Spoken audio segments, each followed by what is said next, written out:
नमस्कार दोस्तों, मैं हिमाल स्वागत करता हूं आप सभी का नेटवर्क 11 यूट्यूब चैनल पर। आज मैं आपके लिए लेकर आया हूं वीरगंज के एक पुराने गांव की ऐसी डरावनी कहानी जिसे सुनते ही रूह कांप उठेगी। कृपया वीडियो को अंत तक जरूर देखें और अगर आपको भूतिया कहानियां पसंद हैं तो लाइक, सब्सक्राइब और शेयर करना बिल्कुल न भूलें। कहानी वीरगंज की हवेली, आत्मा की अंतिम पुकार। वीरगंज शहर के दक्षिण में एक छोटा सा गांव है, नया टोला। यह गांव शहर से तो जुड़ा हुआ है, लेकिन यहाँ कुछ हिस्से अब भी पुराने जमाने की तरह ही दिखते हैं।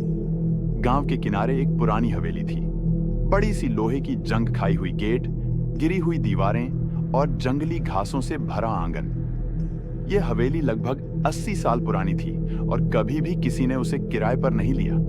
गांव के लोग इस हवेली को शापित घर कहते थे। रात को यहां से रोने की आवाजें आती थीं, उजाला दिखता था और कभी-कभी किसी बच्चे के हंसने की आवाज भी सुनाई देती थी। राजन अधिकारी, काठमांडू का एक फोटोग्राफर, वीरगंज आया था, नेपाल के पुराने शापित स्थानों पर एक किताब लिखने के लिए। वो काफी तर्कशील और निडर था। जब उसने इस हवेली के बारे में सुना, उसने कहा, मैं वहीं रहूंगा, मुझे डर नहीं लगता, ये सब बस अफवाहें हैं। राजन ने गांव के एक बुजुर्ग व्यक्ति विश्वास काका से हवेली की चाबी ली और वहीं जाकर रहने लगा। पहली रात शाम को राजन ने कमरे में लाइट जलाई और घर के अंदर की तस्वीरें खींचने लगा। एक कमरे में पुराने बिस्तर, कपड़े और बच्चों के खिलौने रखे थे। लेकिन सबसे अजीब चीज जो उसे मिली, एक पुरानी डायरी। डायरी के पहले ही पन्ने पर लिखा था, अगर तुम ये पढ़ रहे हो तो मैं मर चुकी हूं, मुझे न्याय चाहिए, मुझे मुक्त करो। सुमित्रा राजन ने ध्यान से पढ़ा। डायरी में 2035 साल की तिथि थी और उसमें एक महिला, सुमित्रा, ने अपना दुख दर्द लिखा था। रात के ठीक 12 बजे हवा चलने लगी। पलंग खुद ब खुद हिलने लगा। राजन चौंक कर उठा। दरवाजे की ओर किसी के चलने की आहट आई। उसने दरवाजा खोला, बाहर कोई नहीं था। फिर अचानक एक खिड़की छर्र की आवाज से बंद हो गई। राजन ने टॉर्च जलाया और दीवार पर एक परछाई देखी। एक महिला, सफेद साड़ी में, लाल आंखें और बर्फ की तरह ठंडा शरीर। वो उसे घूर रही थी और तभी एक आवाज आई, मैं कहां जाऊं? मेरा बच्चा? राजन डर कर पीछे मुड़ा और वो औरत गायब हो चुकी थी। अगली सुबह राजन सीधा विश्वास काका के पास गया।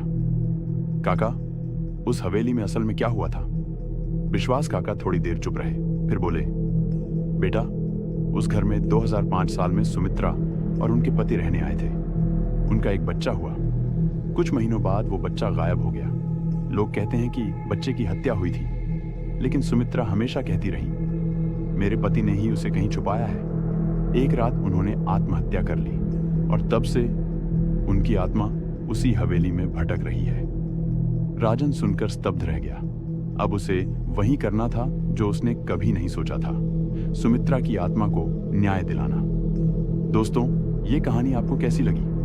क्या राजन आत्मा को मुक्ति दिला पाएगा? जानने के लिए इंतजार कीजिए भाग 2 का। अगर आपको यह वीडियो पसंद आया हो तो लाइक जरूर करें, अपने दोस्तों के साथ शेयर करें और हमारे चैनल नेटवर्क 11 को सब्सक्राइब करना न भूलें। मैं जल्द ही फिर लौटूंगा अगली डरावनी कहानी के साथ। धन्यवाद।